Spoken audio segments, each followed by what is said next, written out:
एक ॲक्ट्रेस होती, नाव होतं तिचं. तर कोणतरी गळा दाबतंय कोणतरी हाय हाय. तू मुंबई पुणे एक्सप्रेसवे बद्दल ऐकलंयस का? मुंबई पुणे हा खूप वेळा गेलोय पुण्याला, म्हणजे कॉमन रूट आहे तो खूप लोकांचा. खूप ऍक्सिडेंट्स पाहिलेत, खूपदा गेलोय आणि खूप ऍक्सिडेंट्स पाहिलेत.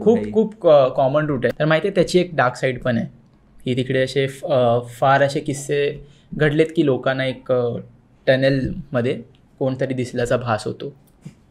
तोच का भोगदा जो आपण मुंबईवरून पुण्याला एकदम मोठा, मला वाटतं 1.5-2 किलोमीटर पुण्यावरून येताना. हो, ऑब्व्हियसली पुण्याला जातानाही लागतो. येस हा जाताना ऑब्व्हियसली. तर त्या टनेलचं नाव आहे भाटण टनेल.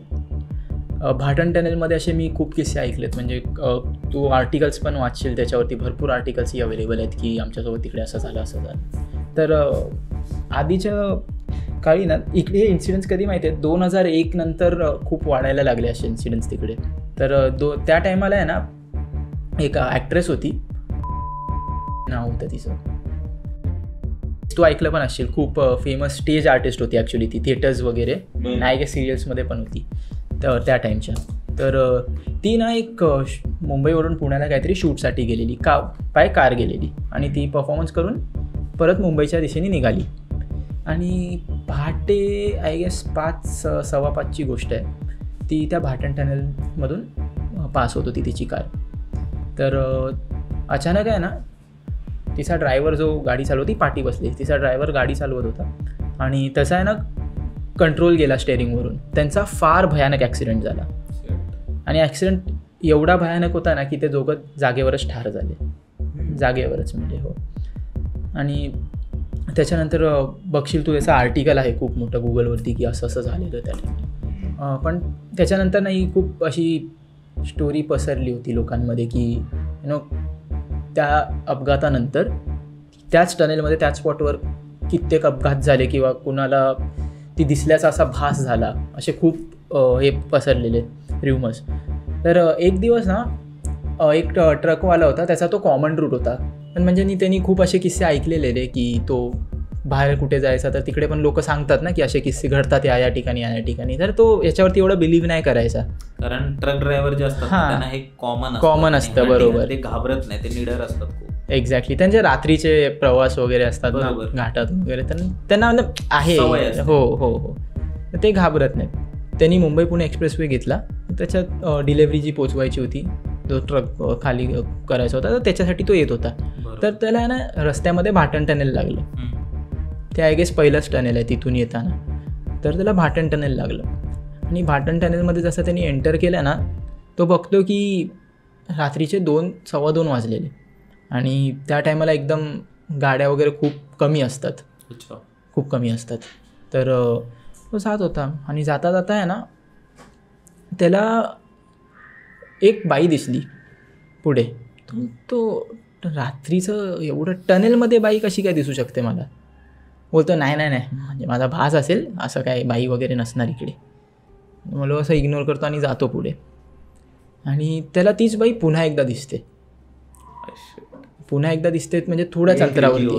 थोड्याच अंतरावरती. मग तो ट्रक घेतो लेफ्ट साईडला, पाठी वगैरे बघतो गाड्यांची एवढी रहदारी नाही आहे, थांबवतो आणि मग उतरतो. तर बघतो ना तिकडे कोण नसतं. बोलतो अरे हे काय झालं. त्याला वाटतं भास होत आहेत मला. अवॉइड करतो. जरा पुढे जातो तर त्याचा ट्रक बंद पडतो. ट्रक बंद पडतो तर टनेलच्या थोडंच पुढे त्याचा ट्रक बंद पडतो आणि मग बघतो की अरे मदतसाठी आता कोणतरी हवं. आजूबाजूला बघतो, त्याला ना पुढे छोटासा धाबा दिसतो. ढाब्यावरती जातो. ढाब्यावरती मग असे लोक वगैरे असतात, त्यांची तो थोडीफार मदत घेतो. बघतो की ना त्याचा ॲक्च्युली टायर पंक्चर झालेला असतो आणि मग डिसाईड करतो की नाही आपण आता थोडा वेळ रेस्ट घेऊया आणि झोपूया, हवं तर थोडा वेळ नॅप घेऊ. तर काय आपले ढाबा वगैरे बंद झाला. तो येतो, कारण तो एवढ्या रात्री ऑब्व्हियसली बंद होणार असतो ढाबा. तर लास्टचं आपलं जे पण असतं मील ते खातो, येतो आणि झोपतो ट्रकमध्ये. आणि या टायमाला तो धाब्यावाल्यांशी बोलण्यात ना गुंतलेला असतो, तर तो विसरून जातो की त्याच्याबरोबर काय झालं आहे. येतो आणि ट्रकमध्ये झोपतो. झोपल्यावरती ना त्याला असं वाटतं की कोणतरी त्याचा गळा आवळत आहे. आई शपथ. म्हणून तो किंचाळायला लागतो रे, कोणतरी गळा आवडते, गळा वाचवा वाचवा वाचवा किंचाळतो. आणि त्याचा ह्या टाईमला जेव्हा डोळा उघडतो ना, तर माहिती आपण स्लीप पॅरालिसिसमध्ये जसं होतं की कोणतरी आपल्या वरती बसल्याने आपला गळा वगैरे बाहेर नाही निघू शकत. हो एक्झॅक्टली. त्याची बॉडी म्हणजे तो बॉडी हलवू नाही शकत, पण त्याला असं वाटतं कोणतरी गळा दाबतंय कोणतरी हाय. आणि या टाईमला त्याचा डोळा उघडतो ना, तर डोळा उघडून काय बघतो माहिती आहे, त्याला जी बाई पाठी दिसलेली ना, तीच बाई असते जी त्याला मारण्याचा प्रयत्न करत असते. बापरे. आणि थोड्याच वेळात त्याला एक आवाज येतो पाठून, म्हणजे एक छोटासा मायनर ॲक्सिडेंट झालेला असतो तसा त्याचा आवाज येतो पाठी, की कोणतरी गाडी कोणाला तरी ठोकली. असं शुद्धीत येतो. त्याच्यामुळे तो बघतो तर काय नाही, कायच नाही इथे, मला इथे काय बरं वाटत नाही. तो ट्रक घेतो आणि आपल्या डेस्टिनेशनकडे जातो आणि तिकडे थांबतो. तर त्याला ना जसं उतरतो ट्रकमधून तसं त्याला बॉस बघतो आणि त्याला बॉस पहिलं तर शिव्या घालतो. बोलतो तुला अक्कल नाही काय, तू कुणाशी मारामारी वगैरे करून आला का? तो नाही का, काय झालं? बोलतो मग हे काय इकडे पूर्ण वन उठले बोटांचे वगैरे, काय झालं? मग तो त्याच्या बॉसला सांगतो की नाही सर, मी मारामारी नाही केली, पण माझ्याबरोबर अशी घटना घडली थोडा वेळ आधी. दारू बिरू पिऊन आला का, कुणाशी मारामारी केली का? नाही बोलतो तुम्ही काही करा, पण मी नेक्स्ट टाईमपासून त्या रूटनी नाही येणार. तर मग त्याचा बॉस एवढं तो समजवतो, त्याचा बॉस समजतो. बोलतो अच्छा ठीक आहे, एक काम कर, तू नेक्स्ट टाईमपासून ह्या रूटनी नको येऊ, मी तुला दुसरं लोकेशन देतो, तू तिकडे जा बेंगलोर साईडला वगैरे. आणि तू हा जो ट्रक जिथून आणलेलास तो पुण्यावरून वगैरे आपल्या साईटवरून, तू तिकडे परत घेऊन जा आणि तिकडे पार्क करून ठेव. तो बोलतो अच्छा ठीक आहे, काय नो प्रॉब्लेम. तो निघतो ना, त्याच दिवशी रात्री परत त्याच 2-2:30च्या सुमारास त्याच्या बॉसला कॉल येतात, 3-4 कॉल येतात अननोन नंबरवरून. बोलतो कोण कॉल करते? कॉल उचलतो, बोलतो हॅलो, हां बोला.